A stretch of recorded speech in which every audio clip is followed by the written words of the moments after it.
अस्सलामुअलैकुम एंड बखैर ज़िंदगी। फ्रेंड्स, ताल्लुक़ और रिश्ते फ़ुर्सत के नहीं बल्कि इज़्ज़त के मोहताज होते हैं। जितनी ज़्यादा हम किसी रिश्ते को इज़्ज़त देते हैं ना, उतना ही ज़्यादा वो गहरा होता चला जाता है।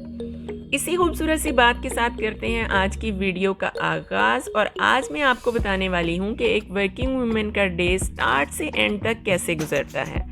तो भाई एग्जैक्ट 4:30 AM पे मेरा अलार्म बोलना स्टार्ट कर देता है और इसके साथ ही मैं फ़ौरन उठ जाती हूँ, क्योंकि अगर कभी मैं ये सोच लूँ ना कि अच्छा 5 मिनट्स के बाद उठती हूँ, तो जब 5 मिनट्स के बाद टाइम देखो तो पूरा 1 घंटा गुजर चुका होता है। खैर, आफ्टर टेकिंग शावर नमाज़ पढ़ने से पहले मैं लेती हूँ अपना मॉर्निंग ड्रिंक यानी कि हॉट वाटर विद हनी, और इसके बाद नमाज़ पढ़ते ही बस काम स्टार्ट हो जाते हैं। और सबसे पहले मैं अपना लंच बॉक्स रेडी करती हूँ, जिसमें कि मैं सीजन्स के कोई से भी फ्रूट्स लेकर जाती हूँ, और फिर इसके बाद मैं करती हूँ ब्रेकफास्ट रेडी।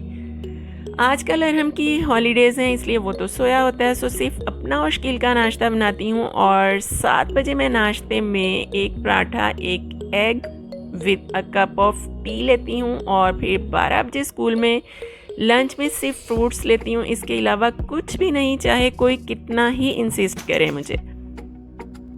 और फिर आजकल तो वैसे भी 2 o'clock घर आ जाते हैं, बट रूटीन में तो 4 बज जाते हैं घर पहुंचते हुए। और घर पहुंचकर फ़ौरन मैं सिर्फ रोटियां बनाती हूँ, क्योंकि सालन तो ऑलरेडी बना हुआ होता है। और खाना खाते ही फ़ौरन स्टार्ट कर देती हूँ मैं नेक्स्ट डे के खाने की तैयारी, और साथ साथ किचन के बाकी के छोटे मोटे से काम भी करती रहती हूँ। और आज खाने में मैंने बनाया है करेले, कीमा और चने की दाल, जो कि बहुत टेस्टी बनता है और हमको भी बहुत पसंद है। वरना तो पता है बच्चों के नखरे ही ख़त्म नहीं होते खाने पीने की चीज़ें देख के। और खैर, फिर खाना बनाने के बाद किचन से फ्री होकर अरहम को पढ़ाना होता है मुझे। और 4:30 से उठी होती हूँ और इस टाइम थक भी काफ़ी चुकी होती हूँ। दिल चाह रहा होता है कि बस लेटूँ और सो जाऊँ। मेरी कोशिश होती है कि अरहम को ज़रूरी सा काम करवा के और उसको लर्निंग का काम दे के मैं थोड़ी देर के लिए रेस्ट कर लूँ। और इस दौरान तो भाई हो जाती हैं अरहम की मौजें, क्योंकि उसे फ्री हैंड मिल जाता है 2-3 घंटे के लिए। उसकी भी पूरी कोशिश होती है कि मामा आप ब्लैंकेट में लेट जाएं, और फिर उसे पता होता है कि माँ ने ब्लैंकेट में जाते ही सो जाना है, और उसकी काफ़ी मौज लग जाती है। अच्छा, शकील की आदत है कि वो घर से जाते हुए अरहम से कह के जाते हैं कि यार मामा का ख्याल रखना। आज भी जब उन्होंने जाते हुए कहा ना, तो मैंने कहा कि शकील आपको ये हरगिज़ कहने की ज़रूरत नहीं है आजकल, क्योंकि वो तो आजकल आपके कहे बिना ही बहुत ख्याल रख रहा है मेरा।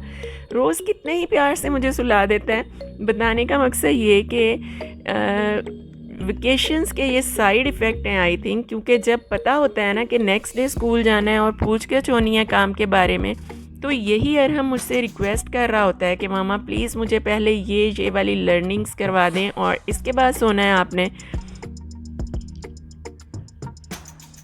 अल्लाह पाक से दुआ है कि जल्दी से हालात पहले की तरह नॉर्मल हो जाएं और सब काम रूटीन पे आ जाएं, ताकि बच्चों की लिखने पढ़ने की आदत बनी रहे। और जब मैं शाम को सोती हूँ ना, तो 8 बजे मस्त उठ जाती हूँ, पर आज उठने में लेट हो गई मैं। और पता है हमारे नए पाकिस्तान में ना ऑलमोस्ट पूरे लाहौर की गैस रात को 9:30 पे चली जाती है। आज जब मैं 10 बजे सोकर उठी तो गैस जा चुकी थी एज़ यूजुअल, और फिर हमें खाना बाहर से मंगवाना पड़ा। मैं तो रात में खाना नहीं खाती, बट ये टिक्के और कबाब देख के, जो कि बहुत टेस्टी होते हैं, मैंने आज खा ही लिया खाना। आज थोड़ा सा डाइटिंग पे इफ़ेक्ट हो गया आई थिंक। और फिर खाना खाने के बाद हम सुन रहे हैं सॉन्ग्स, क्योंकि टीवी हमारे घर में बहुत कम देखा जाता है, वो सिर्फ डेकोरेशन के तौर पे ही रखा हुआ है हमने, या फिर शकील न्यूज़ सुन लेते हैं कभी कभार, क्योंकि हमारे यहाँ ना उल्टा चक्कर है कि मुझे ड्रामे देखने का ज़रा भी शौक़ नहीं है, और शकील बहुत शौक़ से देखते हैं ड्रामे, पर वो भी मोस्टली अपने फ़ोन पे ही देख लेते हैं, इसलिए टीवी बेचारा ऑन ही नहीं होता। व्यूअर्स, आज बहुत सारी गपशप हो गई आप लोगों के साथ। And now the last but not the least, के must share my channel with your friends and also comment, like and subscribe my channel, and do not forget to ring the notification bell. Must remember me in your prayers. Stay connected. Bye bye and Allah Hafiz.